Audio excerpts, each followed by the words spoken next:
માર્કની લખેલી સુવાર્તા એનો 8મો અધ્યાય. માર્કની લખેલી સુવાર્તા અધ્યાય 8મો.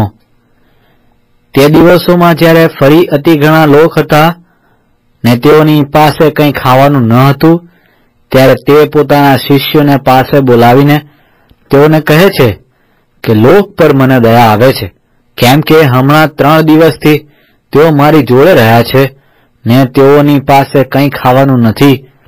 અને જો હું તેઓને ભૂખ્યા ઘેર મોકલું તો રસ્તામાં તેઓ નિર્ગત થઈ જશે. વળી તેઓમાંના કેટલાક દૂરથી આવ્યા છે. તેના શિષ્યોએ તેનો ઉત્તર આપ્યો કે અહીં રાનમાં ક્યાંથી કોઈ એટલા બધાને રોટલીથી તૃપ્ત કરી શકે? અને તેણે તેઓને પૂછ્યું કે તમારી પાસે કેટલી રોટલી છે? અને તેઓએ તેને કહ્યું 7. અને તેણે લોકને જમીન પર બેસવાનો હુકમ આપ્યો અને 7 રોટલી લઈને તેણે સ્તુતિ કરીને ભાંગી ને પીરસવા સારું પોતાના શિષ્યોને આપી. અને તેઓએ લોકને પીરસી. અને તેઓની પાસે થોડી નાની માછલી પણ હતી. અને તેણે તે પર આશીર્વાદ માંગીને તે પણ લોકોને પીરસવાનું કહ્યું. અને તેઓ ખાઈને ધરાયા. અને તેઓએ બાકી રહેલા કકડાઓની 7 ટોપલી ઉઠાવી. અને ખાનારા આશરે 4000 હતા. અને તેણે તેઓને વિદાય કર્યા. અને તરત પોતાના શિષ્યોની સાથે હોડીમાં બેસીને તે દલમુથાની સીમોમાં આવ્યો. અને ફરોશીઓ નીકળી આવ્યા ને તેનું પરીક્ષણ કરતા તેની પાસે આકાશમાંથી નિશાની માંગીને તેની સાથે વિવાદ કરવા લાગ્યા. અને પોતાના આત્મામાં ઊંડો નિશાસો મૂકીને તે કહે છે, આ પેઢી નિશાની કેમ માંગે છે? હું તમને ખચિત કહું છું કે આ પેઢીને કંઈ જ નિશાની અપાશે નહીં. અને તેઓને મૂક્યા પછી તે પાછો હોડીમાં બેસીને પેલે પાર ગયો. અને તેઓ રોટલી લાવવાને ભૂલી ગયા હતા. અને તેઓની પાસે હોડીમાં 1 કરતાં વધારે રોટલી નહોતી. અને તેણે તેઓને આજ્ઞા આપી કે જોજો, ફરોશીઓના ખમીરથી હેરોદના ખમીરથી સાવધાન રહો.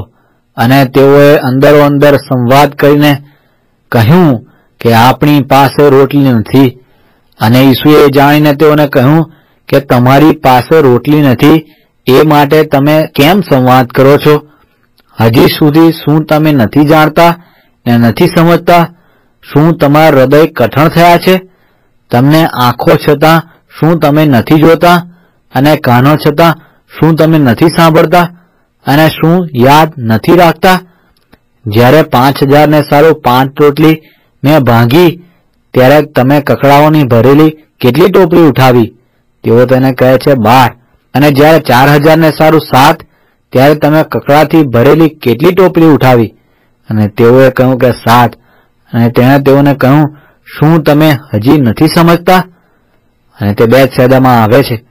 અને તેઓ તેની પાસે એક આંધળાને લાવે છે ને તેને અડકવા સારું તેઓ તેને વિનંતી કરે છે. અને આંધળાનો હાથ પકડીને તે તેને ગામમાંથી બહાર લઈ ગયો ને તેની આંખોમાં થૂકીને તેના પર હાથ મૂકીને તેને પૂછ્યું કે તું કંઈ જુએ છે? અને ઊંચું જોઈને તેણે કહ્યું કે હું માણસોને જોઉં છું, કેમ કે તેઓને ઝાડોના જેવા ચાલતા જોઉં છું. ત્યારે તેણે ફરી તેની આંખો પર હાથ મૂક્યા. અને તેણે તાકીને જોયું ને સાજો થયો ને સઘળું સ્પષ્ટ રીતે જોયું. અને તેણે તેને ઘેર મોકલતા કહ્યું કે ગામમાં પણ બેસતો ના. અને ઈસુ તથા તેના શિષ્યો કૈસરિયા ફિલિપીના ગામોમાં ગયા. અને માર્ગમાં તેણે પોતાના શિષ્યોને પૂછ્યું કે હું કોણ છું, એ વિશે માણસો શું કહે છે?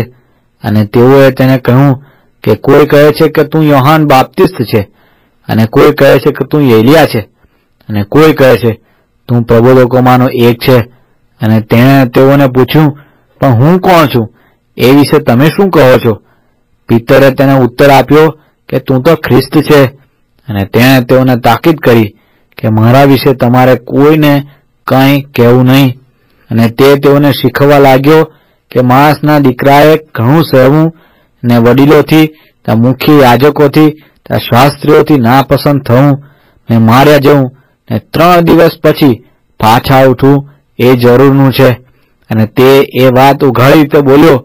અને પિત્તર તેને એક બાજુએ લઈ જઈને તેને ઠપકો આપવા લાગ્યો. પણ તેણે પાછળ ફરીને તથા પોતાના શિષ્યોને જોઈને પિત્તરને ઠપકો આપ્યો કે શૈતાન, મારી પછવાડે જા, કેમ કે તું દેવની વાતો પર નહીં પણ માણસોની વાતો પર ચિત્ત લગાડે છે. અને તેણે પોતાના શિષ્ય સુદ્ધા લોકોને પાસે બોલાવીને તેઓને કહ્યું કે જો કોઈ મારી પાછળ આવવા ચાહે તો તેણે પોતાનો નકાર કરવો ને પોતાનો વધસ્તંભ મૂંચકીને મારી પાછળ ચાલવું. કેમ કે જે કોઈ પોતાનો જીવ બચાવવા ચાહે છે તે તેને ખોશે, અને જે કોઈ મારે લીધે સુવાર્તાને લીધે પોતાનો જીવ ખોશે તે તેને બચાવશે. કેમ કે જો માણસ આખું જગત મેળવે ને પોતાના જીવની હાનિ પામે તો તેને શો લાભ થાય? વળી માણસ પોતાના જીવનો શો બદલો આપશે? કેમ કે આ વ્યભિચારી પાપી પેઢીમાં જે કોઈ મારે લીધે મારી વાતોને લીધે શરમાશે, તેને લીધે માણસનો દીકરો પણ જ્યારે પોતાના પિતાના મહિમામાં પવિત્ર દૂતોની સાથે આવશે ત્યારે તે શરમાશે.